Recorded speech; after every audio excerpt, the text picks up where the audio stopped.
Ah, I didn't see you there. I'm Ryan Moore, and VR, it's awesome.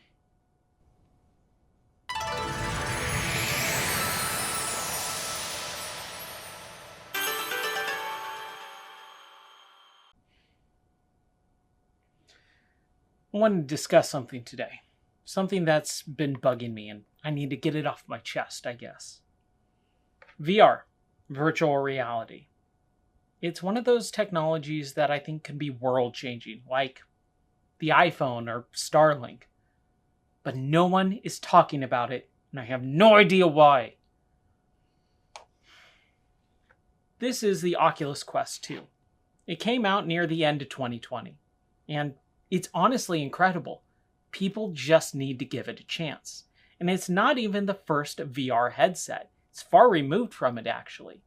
So, let's go back a bit. So in 2013, I was listening to Giant Bomb's Bombcast. Patrick Klepek kept going on and on about a little Kickstarter called the Oculus Rift, and it intrigued me. Over the course of several months, I did a lot of research, and I was sold. VR in the 90s was a joke, but VR in 2013, 2014 sounded plausible. So I bought a development kit, the version 2, or DK2. It was still primitive, but it was mind-blowing with possibilities. Yeah, I'm just doing this video. I spent a good year and a half with the DK2, showing it off to friends and even doing some light programming for it. But in April of 2016, Oculus released the retail version of the Rift. It was known to most of us as the CV1 back in the day. A month later, HTC released their own VR headset known as the Vive, and that was backed by Valve. I don't have an example because it's in a box somewhere. Needless to say, I bought both of them, and just like Mr. Matt Damon, I was all in. So you're probably saying to yourself, Ryan, if VR is so awesome, show us some examples. Here they are.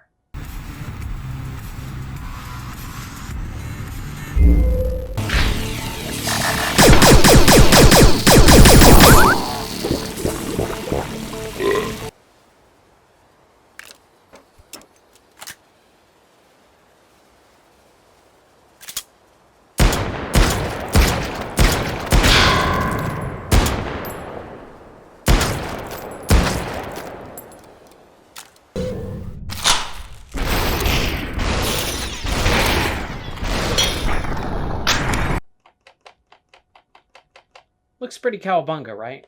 So why isn't it popular, and why aren't more people talking about it? I think there's a couple reasons for it.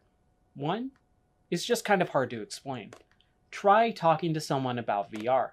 They're either going to roll their eyes, or they're going to disregard what you're saying completely. The other is marketing. Marketing has done a terrible job of showing off VR. Whenever you look at a VR commercial, they usually have a heads-up display over the face, kind of like Jarvis in Iron Man. That's not what VR is. Take a look at this commercial.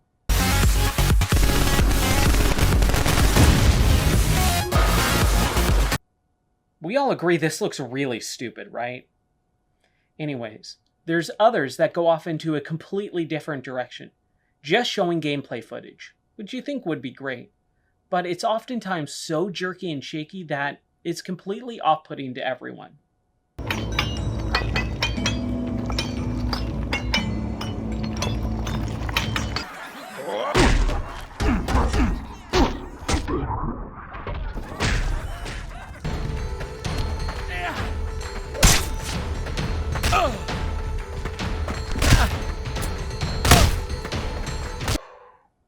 That was so shaky, I think I got a migraine coming on.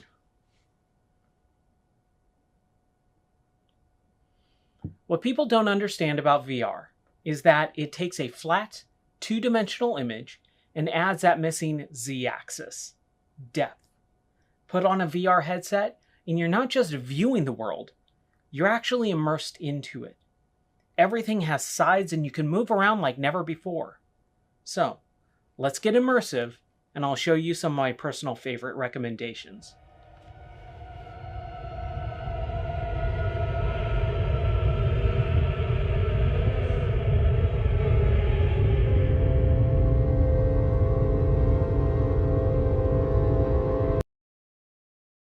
So the first game I want to talk about is Fallout 4 VR. The original flat game came out in 2015, and 2 years later we got the VR port of the game in 2017. The game originally didn't perform all that great, but there was an undeniable fact that transporting yourself into a post-apocalyptic world of Boston made exploring every single nook and cranny so enjoyable. The world comes alive like it never did before, and that's the beauty of VR. Everything seems so real. One of my favorite things about this game is that it showcases exactly why VR gaming is not just amazing, but it's also superior. Take one of the first parts of the game, around 30 minutes in. You must take out a couple of the last raiders in the Museum of Freedom. And as you make your way through a couple of floors, you'll come across the last two guys at the very end that are trying to kill the Minutemen. And you have to take them out. Well, normally you would just run up and start killing them in a normal game. But in VR, you can actually use tactics that are only able to be done within VR. Last one of you. Come on, man. They ain't going nowhere. We got other shit to deal with. You hear that? I gotta go take a little walk. But I'll be back, and you'll be dead. You can actually sneak up and put your gun in a hole in the wall, and then turn it 90 degrees and blindly take out all the bad guys while not exposing yourself in the process. This can only be done in VR with the use of motion track controls and a full 3-dimensional space.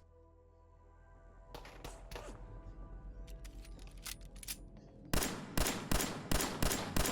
for me? You're dead.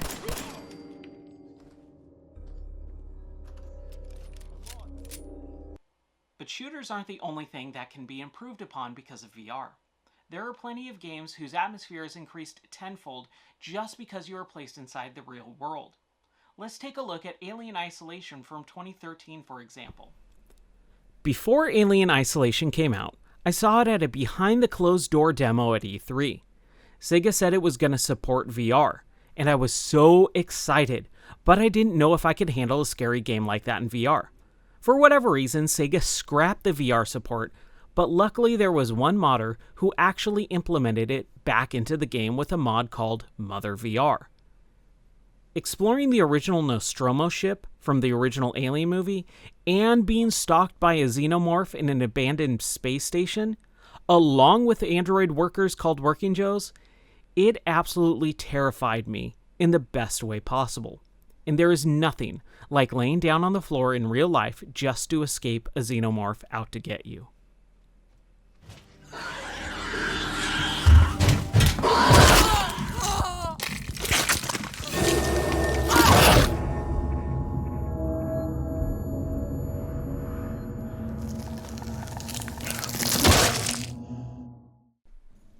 Subnautica.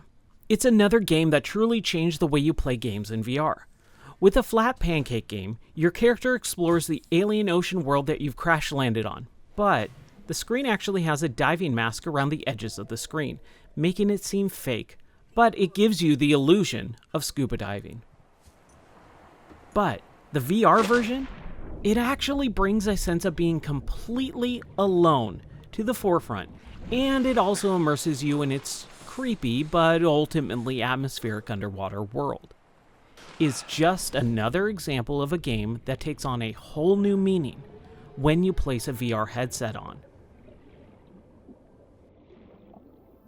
I mean, look at this. You're exploring an underwater cave, which is fascinating. But you're also finding new materials to use to build a base, and scrounging for food at the same time.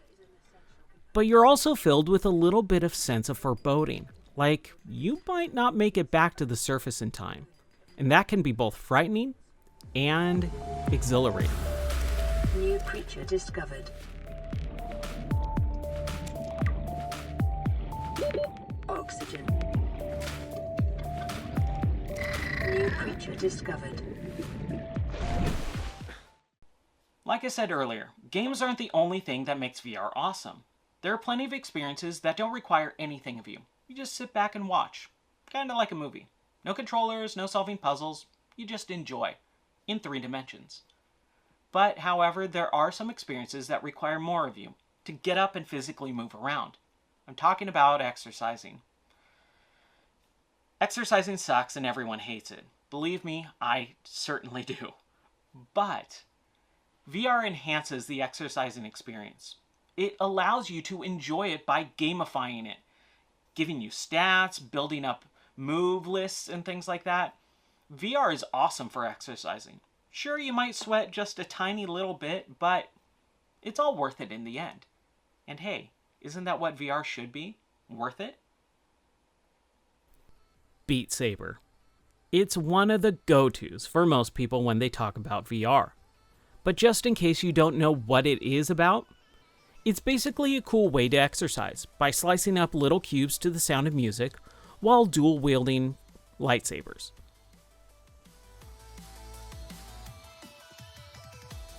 Oh, and by the way, you look super cool doing it.